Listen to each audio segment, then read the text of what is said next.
விக்னேஸ்வராய நமக.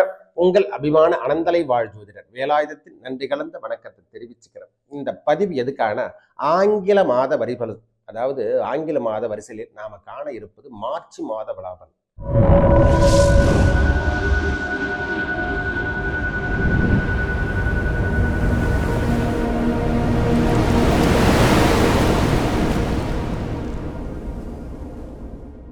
நாம் காண இருப்பது மார்ச் மாத பலாபலன். கன்னிராசிக்கு எவ்வாறு இருக்க போது, என்னென்ன கொடுக்கும். நம்ம ராசிநாதன் என்று சொல்லக்கூடிய புதன் பகவான் நம்ம ராசிக்கு 6ஆம் இடத்திலையும் 5 கிரகங்களின் கூட்டமைப்பில் அமர்ந்திருக்குது. எப்பொழுதெல்லாம் ராகுவோட பிடியில எந்த கிரகமாவோ, கேதுவோட பிடியில எந்த கிரகம் இருந்தாலும் சைலண்ட் மோட தான் இருக்கும். நான் இல்லைன்னே சொல்லலை.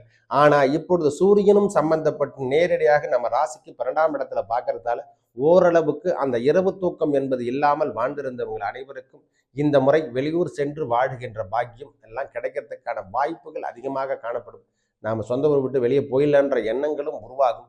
இல்லை நம்ம வேலையை வேற எங்கன்னா மாற்றிக்கலாமா, இல்லை பிஸ்னஸ் வேற எதனா பண்ணலாமான்ற சிந்தனைகளும் உருவாகக்கூடிய காலம் என்று கூட சொல்லலாம். ஏன்னா அந்த 12ஆம் இடம் என்று சொல்லக்கூடியதில் 4 கிரகங்களின் பார்வை நேராக விழுத்தால கொஞ்சம் சற்று விரயம் இருந்தாலும் அது நன்மை தருகின்ற விரயமாக மாறக்கூடிய காலம். சுக்கிர பகவான் நம்ம 2ஆம் அதிபதி 7ஆம் இடத்துல சம்பந்தப்படுவார். 3/3/2026 அப்புறம் 6/3/2020 திருக்கணித, அதாவது வாக்கியப்படி திருநள்ளாறு சனி பயிற்சி என்று சொல்லக்கூடிய பயிற்சியும் இந்த மாதம் நடைபெறுவதால் உங்கள் வாழ்வில் ஏற்பட்டு வந்த சின்ன சின்ன சலசலப்புகள் அனைத்தும் மாறுகின்ற காலம். சில பேருக்கு உடல் தொந்தரவு, இதயம் சம்பந்தப்பட்ட பிரச்சனைகள், அதாவது எப்படி சொல்றதுன்னா சர்ஜரியில் எதனா ஒன்று சின்ன சின்ன குறைபாடுகள், இல்லை கேஸு அதிகமாக வருது, இல்லை சர்ஜரிக்கான அமைப்புக்கு போய் ஏற்கனவே பார்த்துட்டு இருக்குங்க, சர்ஜரி பண்ண முடியலன்னா இப்போ பண்ணிடலான் இருக்கு அப்படின்ற ஒரு முடிவுகள் குறித்து மருத்துவ சார்ந்த விஷயங்கள் எல்லாமே இந்த முறை அனுகூலத்தை பெறுகின்ற மாதமாக கன்னிராசிக்காரங்களுக்கு இருக்கும்.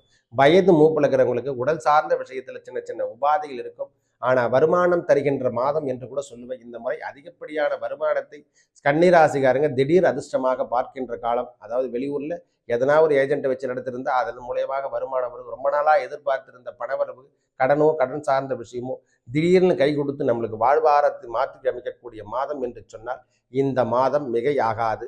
கவலை கொள்ள தேவையில்லை. இந்த மாதம் சரிகட்டி, அதாவது எப்படி சொல்றதுன்னா சரி சமமாக வாழுகின்ற மாதமாக மாறப்போகுது. சில பேருக்கு வெளியூர் டிரான்ஸ்ஃபர் என்பது தானாக கிடைச்சா அதை தயவு செய்து ஏற்றுக்கொள்ளுங்கள். அந்த மாதிரி அமைப்புகள்லாம் தேடி வரும். நல்லவை அனைத்தும் வந்து சேரும். நல்லதே நடக்கும். நன்றி, வணக்கம்.